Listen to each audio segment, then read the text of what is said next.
Varicose veins తో బాధపడుతున్నారా? మన ఏవిస్ హాస్పిటల్లో 4500 రూపాయల లేజర్ స్కానింగ్ ఉచితం. జై శ్రీకృష్ణ. ఆండాల్ తిరువడిగళే శరణం.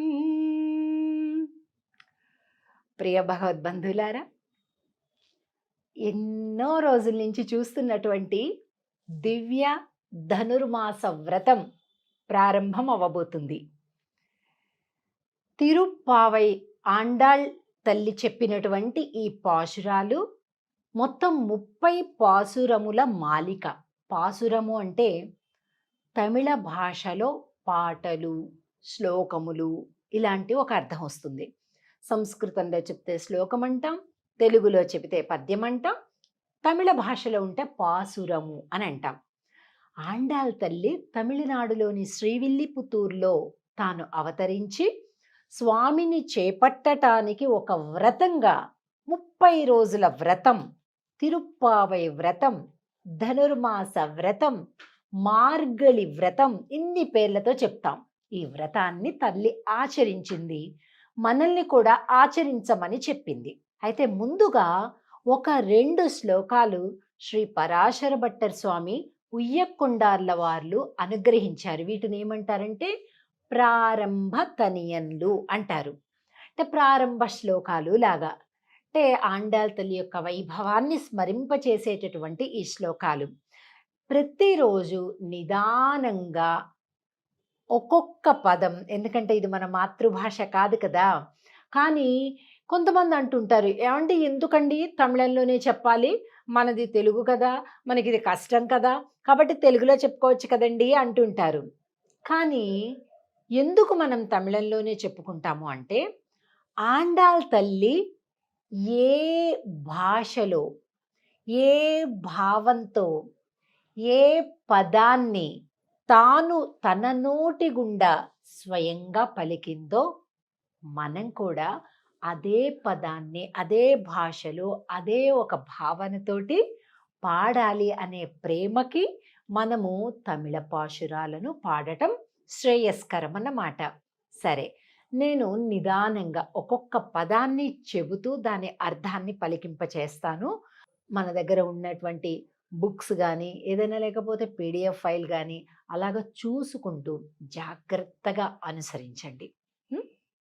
ఇక ప్రారంభ తని శ్లోకం శ్రీ పరాశర భట్టర్ స్వామి వారు అనుగ్రహించినటువంటిది.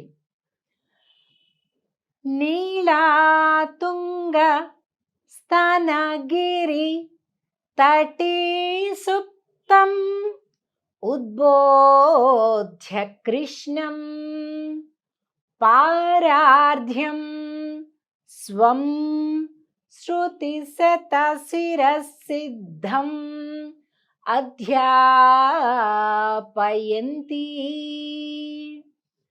స్వోచ్ఛిష్టాయాం స్రజినిగళితం యా బలాత్కృత్య భుంక్తే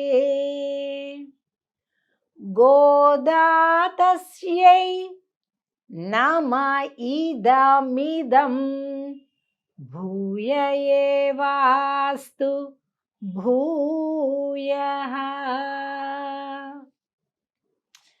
నీలాదేవి యొక్క ఉన్నతమైన తన ద్వయము మధ్య పడుకొని నిద్రించే ఓ స్వామి అంటుంది ఆండాళ్ తల్లి. ఆండాళ్ తల్లి ఎలా చేస్తుందంట, ఏం చెప్తుందంట అంటే, మనందరమేమో భగవంతుడిని స్వామి నాకు ఇలా ఇవ్వు అలా ఇవ్వు అని బతిమిలాడుకుంటాం.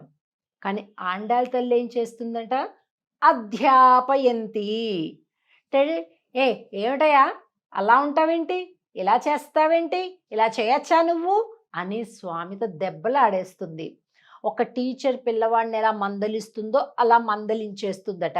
అది ఆండాళ్ తల్లికి శ్రీకృష్ణుడి పైన ఉండేటటువంటి పట్టు. స్వామి నువ్వు ఈ లోకంలోకి వచ్చింది దేనికి? కాపాడడానికి, అనుగ్రహించటానికి కదా. అలాంటిది వెళ్ళిపోయి ఆ నీలామ్మ తల్లి దగ్గర, ఆ నీలాదేవి దగ్గర, నీలాదేవి అంటే ఎవరు? యశోద యొక్క సోదరుడి కూతురు, అంటే మరదలన్నమాట స్వామికి. ఆవిడంటే భలే ప్రేమనంట కృష్ణుడికి. హాయిగా వెళ్ళిపోయి ఆవిడ దగ్గర పడుకుని, నిద్రపోవడానికే వచ్చావు ఇక్కడికి, ఈ లోకంలోకి, మమ్మల్ని కాపాడాలి కదా, ఇగో చూడు నీకోసం ఎంతమంది ప్రార్థిస్తున్నారు అని స్వామిని బెదిరించేస్తుందట. స్వం శృతి శత శిర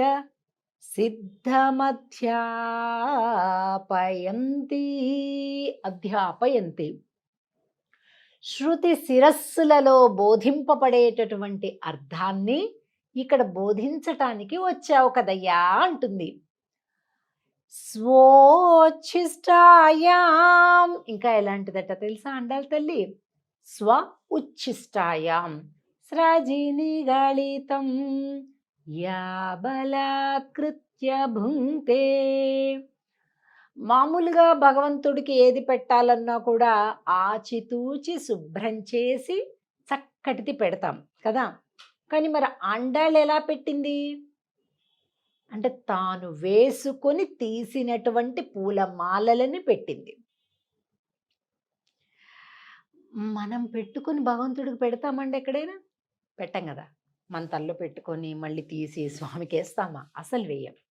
కానీ ఆండాళ్ళు ఏం చేసింది, తన తల నిండా మెడ నిండా అలంకరించుకొని బాగా అద్దంలో చూసుకొని ఇలా ఉంది, స్వామికి ఇలా వేస్తే బాగుంటుందా, ఇంకేమైనా చెయ్యాలా అని బాగా చూసుకొని ఇంకా ఇలా చేస్తే బాగుంటుందని మరికొన్ని మార్పులు చేసి ప్రతిరోజు అలా స్వామికి సమర్పించేదట. దాన్ని ఏమంటాం? ఉచ్ఛిష్టము అని అంటాం.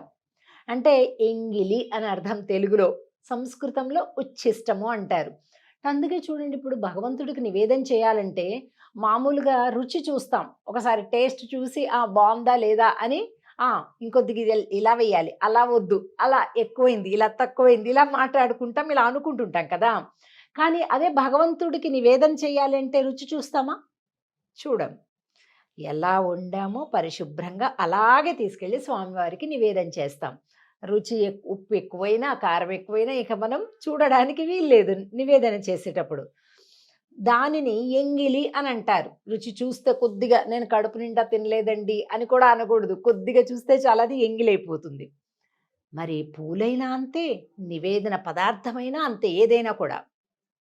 మరి ఆండాళ్ళ తల్లి ఏం చేసింది అంటే తాను వేసుకొని తీసిన మాలలు స్వామికి ఇచ్చింది.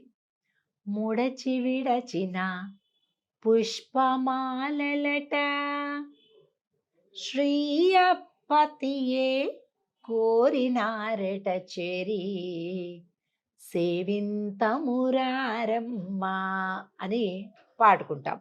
అలాగా ఆండాళ్ళ తల్లి ఉచ్ఛిష్టాన్ని స్వామికి ఇచ్చిందట. అటువంటి గొప్ప భక్తురాలు అని ఈ మొదటి శ్లోకంలో చెప్పి ఆ తల్లికి నమస్కరిస్తున్నాను అని చెబుతూ ఉయ్యకొండార్ల వారి పాశురం ఏంటంటే తని శ్లోకము, తని పాశురము, తన్నియన్ అని అంటామన్నమాట. అది కూడా చూద్దాం నిదానంగా. అన్నవయల్ పుదువై ఆండాళ్ அரங்கற்கு பன்னு திருப்பாவை பல்பதியம் இன்னிசையால் பாடி கொடுத்தாள் நற்பாமாலை பூமாலை சூடி கொடுத்தாளை சொல்லு சூடி கொடுத்த சுடற்கொடியே தொல்பாவை பாடியருள வல்ல பல்வளையாய் நாடினி வேங்கடவர்க்கு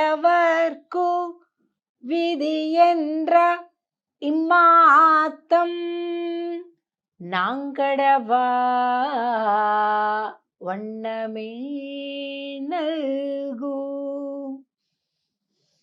అన్నవయల్ పుదువై శ్రీ విల్లిపుత్తూరులో అవతరించి ముడచి విడచిన పుష్పమాలలు స్వామికి సమర్పించినటువంటి 10 ఆళ్వారుల యొక్క పుత్రిక అయినటువంటి మా ఆండాళ్ తల్లికి నమస్కారములు, వందనములు అని చెప్తున్నారు ఈ తని శ్లోకంలో. స్వామి వెంకటేశ్వర స్వామి వారిని కూడా స్మృతికి తెచ్చుకుంటూ ఇక ఆ వ్రతం ప్రారంభమవ్వబోతుంది. ఒక్కొక్క పాశురాన్ని ఒక్కొక్క రోజు మనం అనుసంధానం చేసుకుందాం. ఆండాళ్ తిరువడిగళే శరణం. జై శ్రీకృష్ణ.